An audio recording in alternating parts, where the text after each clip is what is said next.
Morning बच्चों, कैसे आप सभी? बढ़िया हैं। चलिए आज के टॉपिक को हम आगे बढ़ाते हैं। जैसा कि आप सभी जानते हैं, पिछली कक्षा में हमने अंशों का प्रीमियम पर निर्गमन पढ़ा था और उसी के न्यूमेरिकल क्वेश्चन किए थे। आज हम कंडीशन को आगे बढ़ाते हैं। आज हम पढ़ते हैं अग्रिम याचना। अग्रिम याचना होती क्या है, जिसको हम इंग्लिश में बोलेंगे call in advance.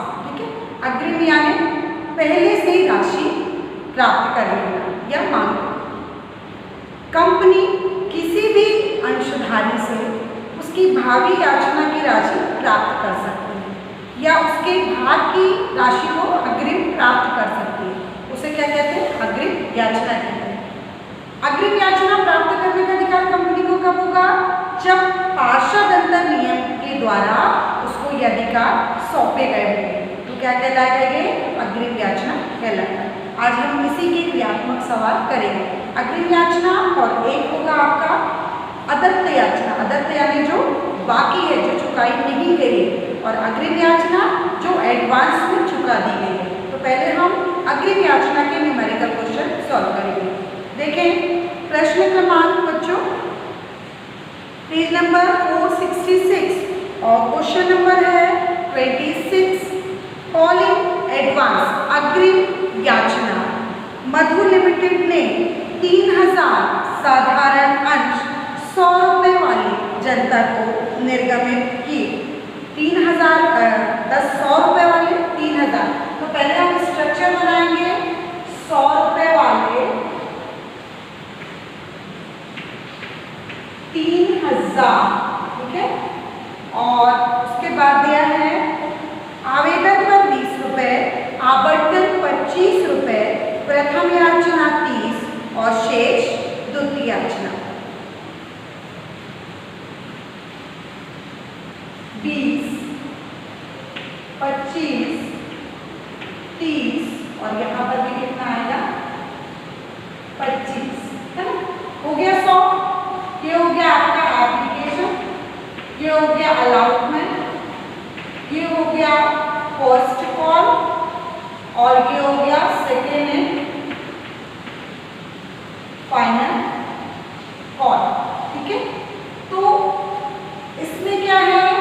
Call in advance यानी पूर्व में जो राशि अग्रिम याचना आ रही है। क्वेश्चन को आगे देखेंगे। राम जिनके पास 300 अंश हैं ने प्रथम एवं द्वितीय याचना की राशि आवंटन के साथ दे। प्रथम और द्वितीय याचना की राशि आवंटन के साथ दे रहे हैं, ठीक है।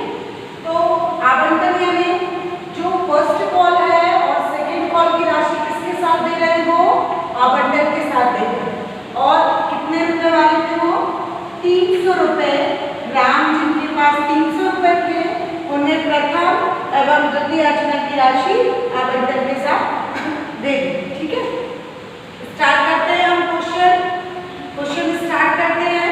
तो देखें फर्स्ट एंट्री होगी हमारी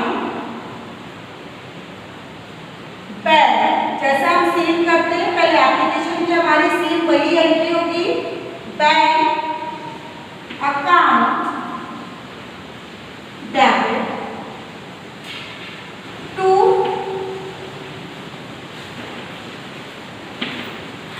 इक्विटी शेयर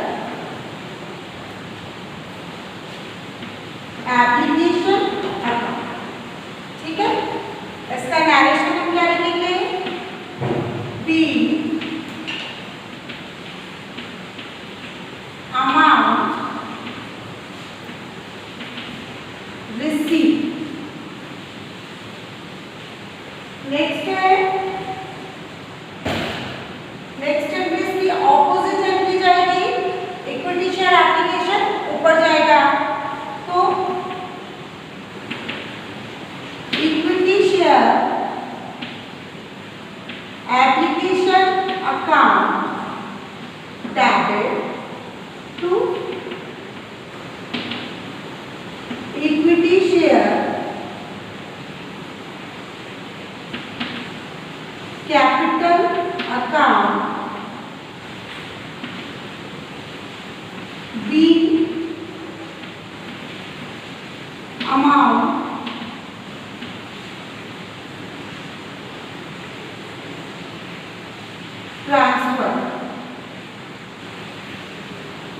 ये तो हमारी बिल्कुल सिंपल एंट्री एप्लीकेशन की हो गई, ठीक है।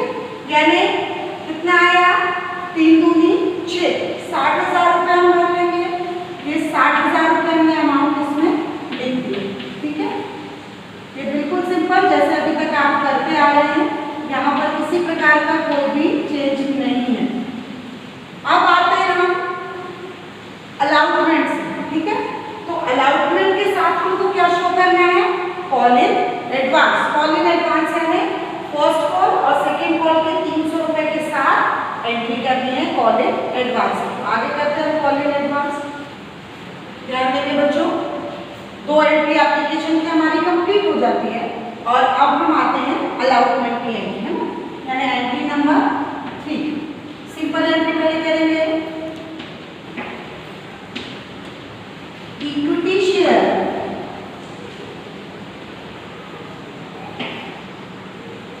opening account debit to equity share capital account being amount due, ठीक है। ये एंट्री समझ में आ गई। 25 दिया 75,000 रुपये, तो ये हमने लिखा 75,000 रुपये।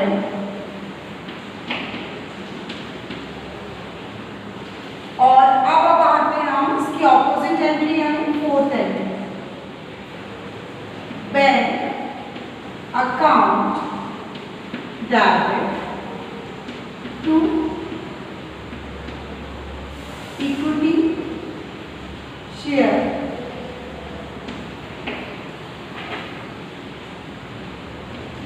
अलॉटमेंट अकाउंट और 2 आपका आएगा कॉल इन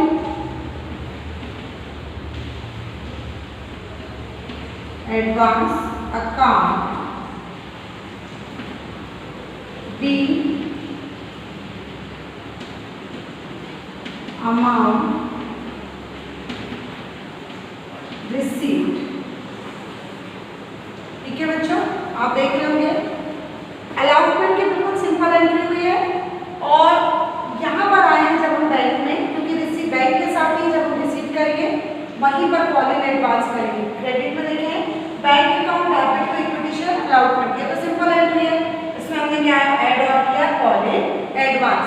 अब कॉल इन एडवांस यानी प्रथम याचना और द्वितीय याचना की राशि किसके साथ आई, आवंटन के साथ आई।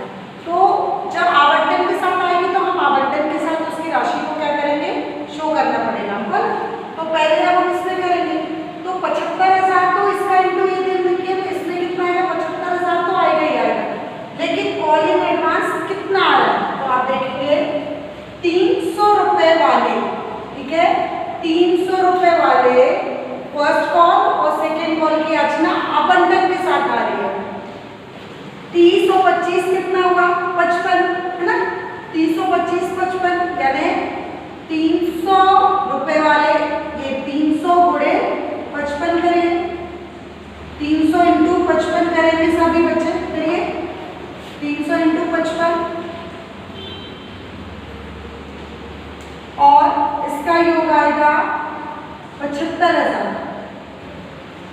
75,000 ये तो रहेगा ही रहेगा और कॉल इन एडवांस 300 गुणे 55 यानी 30 और 25 55 रुपए 300 अंश जिनके खाते वो किसके साथ आ रहे हैं, आवंटन के साथ दे रहे हैं। कितना हुआ, 16,500, 16,500, ठीक। अब हम इसका योग करेंगे, योग करिए 91,500, 91,500 क्या है, क्या देखिए तो, ठीक है। 91,500 टोटल आया है कि नहीं आया, ठीक है। यानी एक बार और समझ लीजिए, equity share allotment account debit to equity share capital account, simple का ये 75,000 यानी 25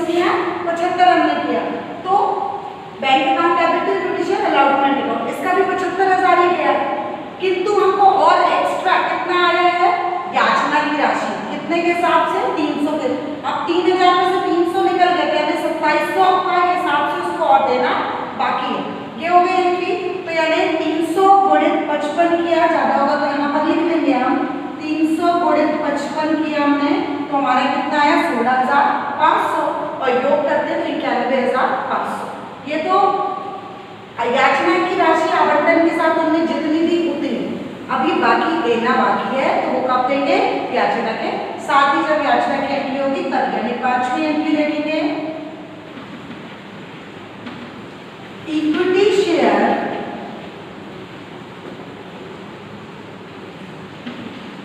first call account debit to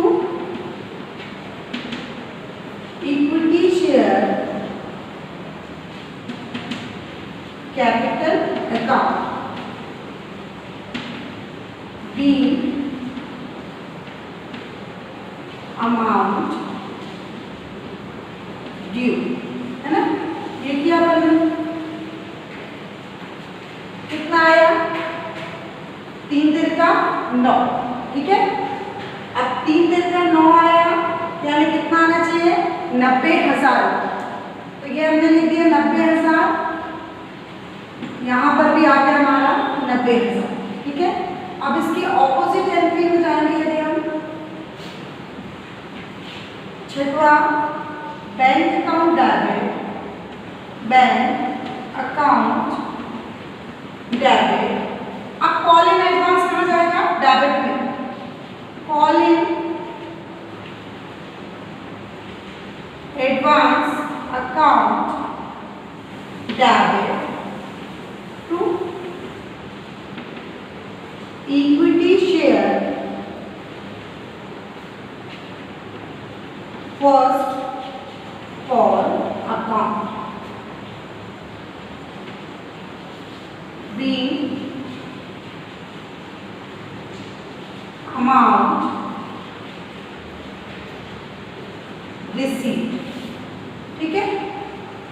ये सिंपल एंट्री और इसके साथ क्या बताया? Call in advance.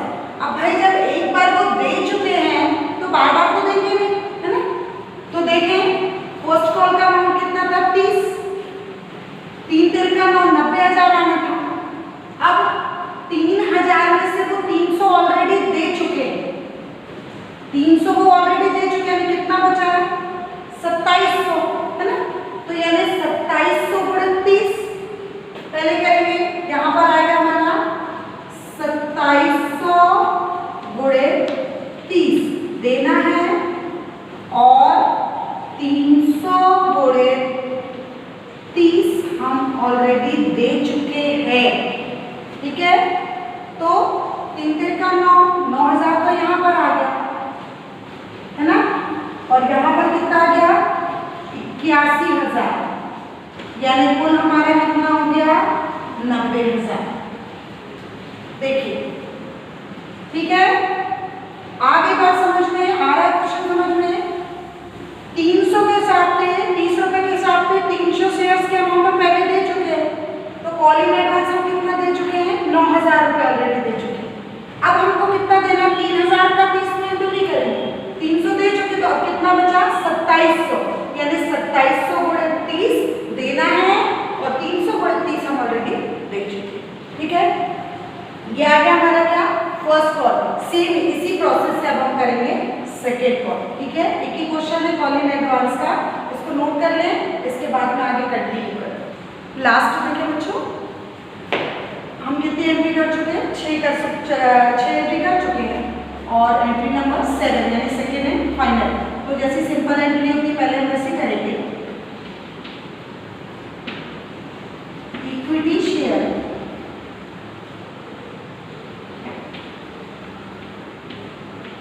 Second and final call account debit to equity share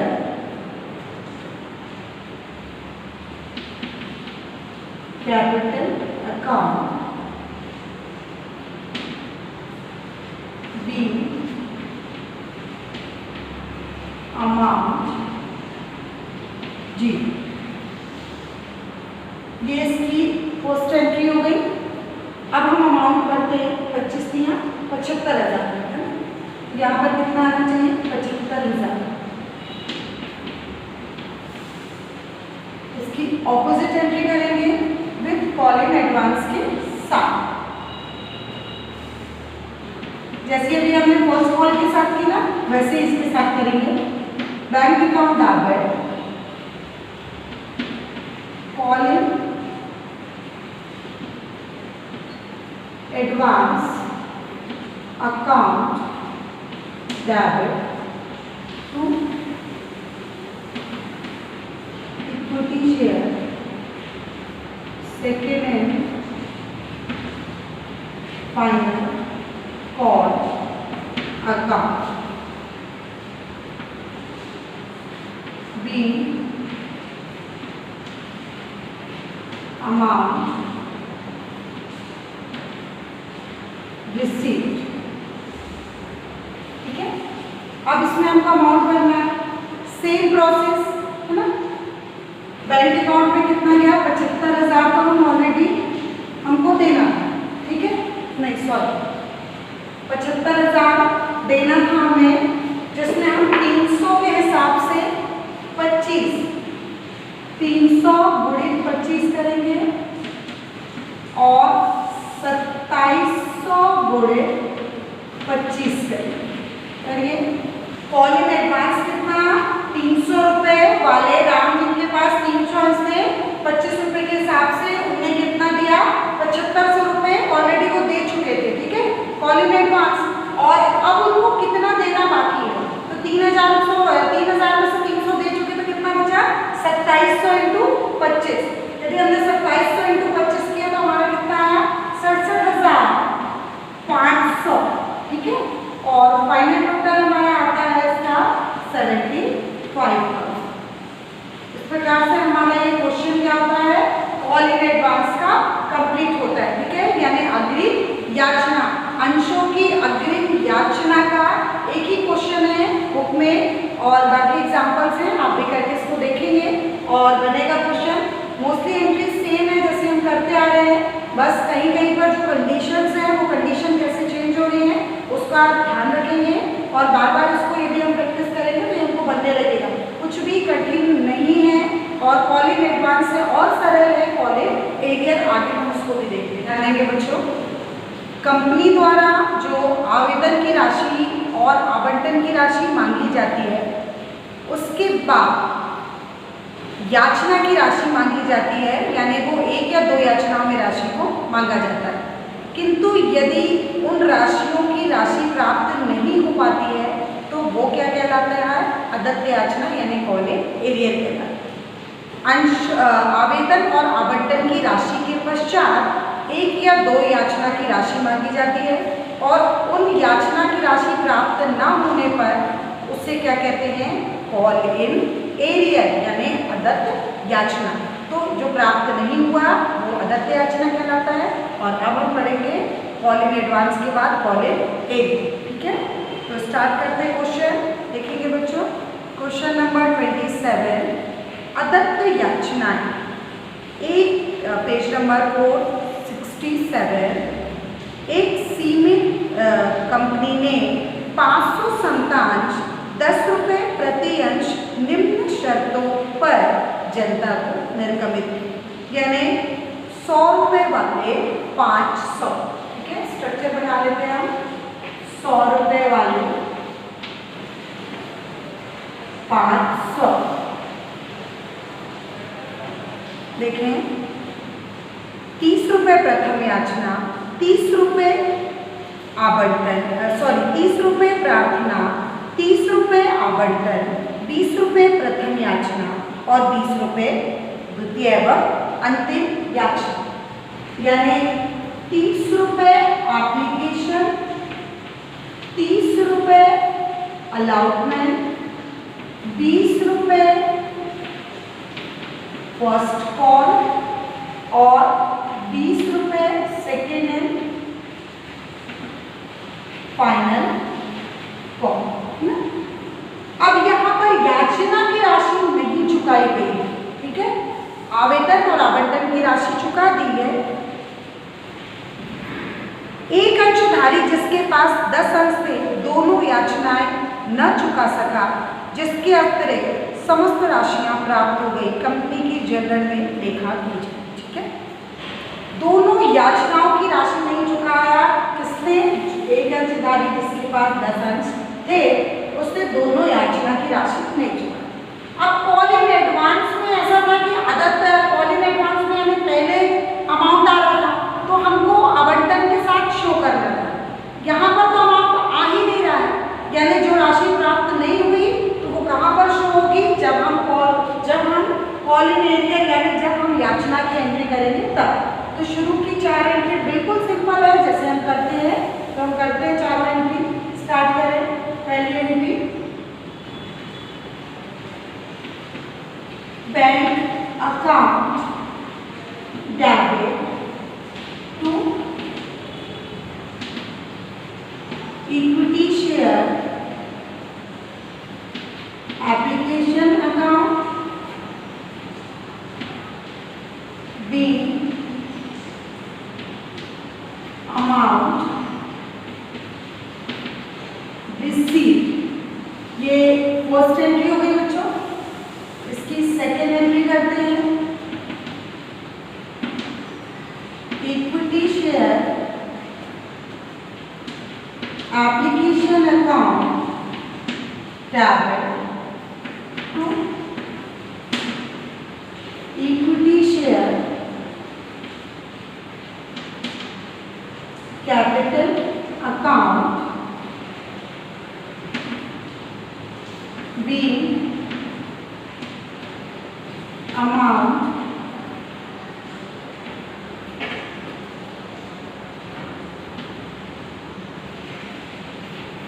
transfer. ये तो हो गई एप्लीकेशन की 2 एंट्री। 5 दिया 15, यानी कितना आएगा? 15,000।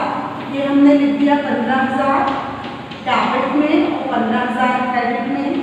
ऑपोजिट एंट्री में भी 15,000 डेबिट में और 15,000 क्रेडिट। ठीक है, इस प्रकार से हमारी एप्लीकेशन की 2 एंट्री कंप्लीट होती है। अब हम आते हैं अलाउटमेंट की एंट्री पर। तो तीसरी एंट्री इक्विटी शेयर allotment account debit to equity share capital account B amount due। और इसकी ऑपोजिट एंट्री जाएगी बैंक अकाउंट डेबिट टू इक्विटी शेयर allotment account B amount received. ठीक है बच्चों, ये हो गई हमारी 2 अलाउटमेंट की एंट्री, यानी 5 दिया 15। इसमें भी कितना आएगा? 15,000 रुपये। तो ये हमने लिखा 15,000 रुपये और ऑपोजिट एंट्री में भी जाएगा इसका 15,000 रुपये। ठीक है, इस प्रकार से आप देखोगे बिल्कुल सिंपल तरीके से हमने 4 एंट्री कर ली। और अब हम करेंगे फर्स्ट कॉल और सेकेंड कॉल की एंट्री। ठीक है, सेकेंड कॉल पे। ठीक है, तो 4 एंट्री करने के बाद 5वीं एंट्री हमें हमारी 4 एंट्री और बची है। Equity share first call account debit to equity share capital account B amount due. और इसकी ऑपोजिट में जाएंगे, bank account debit, calling arrear account debit to equity share first column.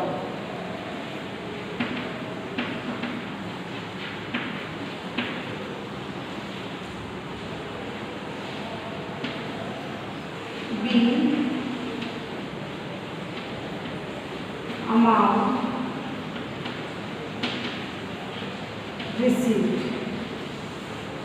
ये हमारी फर्स्ट कॉलम की 2 एंट्री और सेम ऐसे हम करेंगे सेकेंड एंड फाइनल, ठीक है। तो इसको भी कर देते हैं, फिर अमाउंट एक साथ भरेंगे। Equity share second and final call account debit to equity share capital account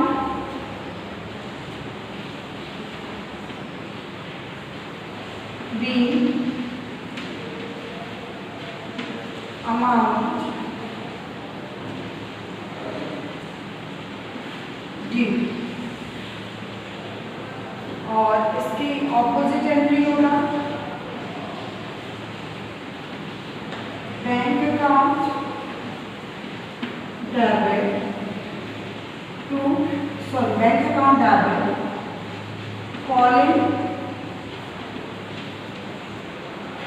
arrear account debit to equity share second and final call account B amount received. इस प्रकार से हमारी 4 एंट्री, 2 एंट्री फर्स्ट कॉल की और 2 entry second and. आप calling arrear पे आते हैं, है ना। तो पहले देखें इसका अमाउंट कितना है, 5 दूनी 10। तो फर्स्ट एंट्री में हमने अमाउंट कितना भर दिया, 10,000, ठीक है। अब इसके ऑपोजिट एंट्री में आते हैं, कितना नहीं चुकाया। एक अंशधारी जिनके पास 10 रुपए थे उनने दोनों याचना की राशि का भुगतान नहीं किया। तो 10 का 20 में इंटू करेंगे तो कितना होगा, 200। कितना नहीं चुकाया, 200। 10,000 में से 200 लेस किए तो 9,800 चुका दिया। और कितना नहीं चुकाया उन्होंने, 200, यानी कुल कितना हो गया, 10,000, ठीक है। आगे समझ में सेम अमाउंट के साथ ये भी है क्योंकि इसका भी 20 रुपए है। तो पहले इसमें इंटू किया 500 गुणे 20 तो कितना आया हमारा, 10,000। एक अंशधारी जिनके पास 10 रुपए थे, द्वितीय याचना की भी राशि उन्होंने नहीं चुकाई। तो कितना आ गया, 200 रुपये उन्होंने नहीं चुकाया, 9,800 रुपये उन्होंने चुकाया, यानी कुल कितना था, 10,000, ठीक है। इस प्रकार से हमारा क्वेश्चन क्या होता है बच्चों, कंप्लीट होता है। आप देख रहे होंगे कि काफी कुछ एंट्रियां बिल्कुल सेम है और कंडीशन वाली एंट्री ही थोड़ी सी चेंज है, तो उसको हम ध्यान देंगे। इस प्रकार से हमने कॉलिंग एरियर भी कंप्लीट किया। क्वेश्चन देखेंगे बच्चों, क्वेश्चन नंबर 27 के बाद क्वेश्चन नंबर 28 कॉलिंग एरियर का ही क्वेश्चन है। ये भी ऑल लिमिटेड ने 5,000 साधारण अंश 100 रुपये वाले जारी किए। इन अंशों पर 30 रुपये आवेदन, 30 रुपये आवंटन, 25 रुपये प्रथम याचना व शेष द्वितीय एवं अंतिम याचना पर देते, ठीक है। स्ट्रक्चर आपके सामने है। 100 रुपये वाले 5,000, 20 रुपये आवेदन, 30 रुपये आवंटन, 25 रुपये प्रथम याचना और शेष यानी कितना बच रहा है, 25। तो वो क्या हो गया, सेकेंड एंड फाइनल। उसके बाद दिया है आर जिसके पास 200 साधारण अंश थे उन्होंने प्रथम एवं द्वितीय याचना की राशि नहीं दी, और एक्स जिसके पास 100 अंश थे उन्होंने द्वितीय याचना की राशि नहीं दी। शेष अंशों पर यथा समय राशि प्राप्त हो गई। ठीक है, अब दो अंशधारी थे, एक थे आर जिन्होंने प्रथम एवं द्वितीय याचना की राशि नहीं चुकाई।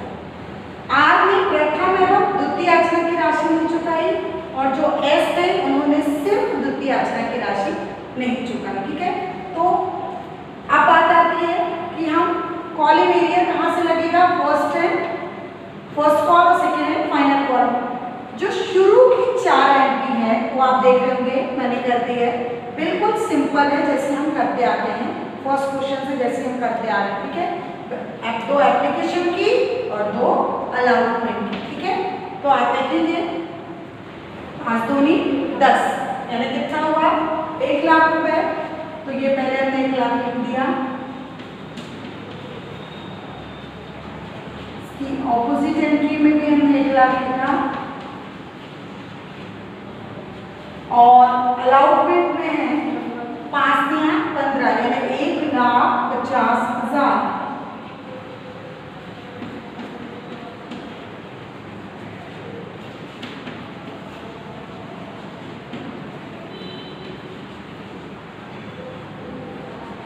ठीक है, 1,50,000 रुपए। ये 4 सिंपल एंट्री कर दी हमने, और 1,50,000 रुपए अलाउटमेंट का, और एप्लीकेशन का कितना 1 लाख रुपए का। अब बात आती है first and second and final call, जिनके साथ हम क्या लिखेंगे, कॉलम एरिया। तो आगे करते हैं कॉलम एरिया, ध्यान देंगे बच्चों। अब हम आते हैं फर्स्ट कॉल और सेकेंड एंड फाइनल कॉल की 4 एंट्री कॉलम एरिया के साथ। तो एंट्री नंबर 5 आप भी साथ में करते चले। पहले इक्विटी शेयर की सिंपल एंट्री होगी, equity share first call account debit to equity share capital account B amount जी। ऑपोजिट जाएंगे इसके, bank account debit column area account debit to equity share first call account. ठीक है, B amount received. अब आते हैं हम नेक्स्ट पे, entry number 7, equity share second and final call account debit to equity share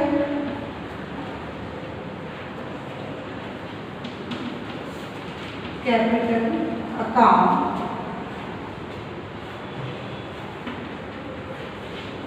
B amount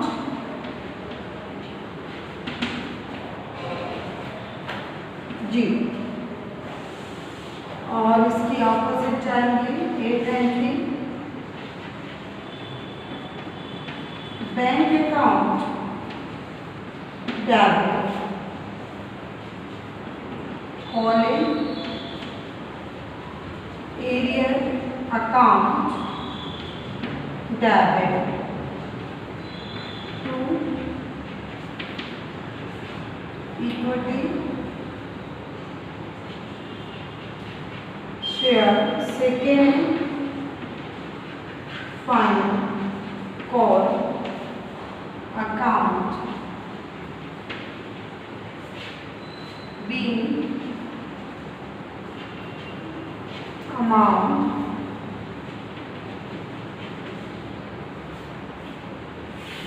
received। ठीक है, ये तो हो गई बच्चों एंट्री। अब हम बढ़ते हैं अमाउंट। आप देखेंगे सबसे पहले फर्स्ट कॉल का देखें, 25 इंटू 5 किया तो कितना, 1,25,000। तो यहाँ पर हमने लिखा 1,25,000, 1,25,000। ठीक है, अब कितना नहीं चुकाया, तो आज जिसके पास 200 अंश थे, प्रथम याचना की राशि उन्होंने नहीं चुकाई। अब 200 का पहले 25 में इंटू करेंगे तो कितना आएगा, 5,000। 5,000 उन्होंने नहीं चुकाए, यानी कितना चुका दिया, 1,20,000। ठीक है, और फाइनल टोटल कितना हो गया, 1,25,000। ठीक है, अब आते हैं हम सेकेंड है फाइनल कॉल। इसका भी इसमें इंटू करेंगे तो कितना आएगा, 1,25,000। यहाँ पर भी 1,25,000। अब यहाँ पर कितना नहीं चुकाया, आप देख रहे होंगे कि जो सेकेंड कॉल की राशि है वो आर ने भी नहीं चुकाई और एस ने भी नहीं चुकाई, यानी 200 रुपए आर का और 100 रुपए एस का, यानी कुल कितना हो गया, 300। अब 300 गुणे 25 करेंगे तो 25 के यहाँ 75, 7,500 नहीं चुकाया। ठीक है, और 1,17,500 चुका दिया, यानी कुल टोटल कितना हो गया, 1,25,000। ठीक है, इस प्रकार से हमारा क्वेश्चन नंबर 28 भी कंप्लीट होता है। ठीक है, आई होप कि आपको क्वेश्चन समझ में आ गए होंगे। थोड़ा सा कंडीशंस हैं, आज हमने कॉल इन एडवांस और कॉल इन एरिया दोनों क्वेश्चन कंप्लीट किए। आप भी इसको कॉपी में भी करेंगे, प्लस इसका रिवीजन भी बहुत जरूरी है। एक बार कराने से नहीं होगा बच्चों, इसको बार बार हमको प्रैक्टिस करना पड़ेगा कि कहाँ पर हमारा कितना अमाउंट आना है। यदि हम थोड़ा भी गड़बड़ करेंगे तो हमारा आंसर टैली नहीं होगा और नंबर कटेगा। ठीक है, थैंक यू सो मच।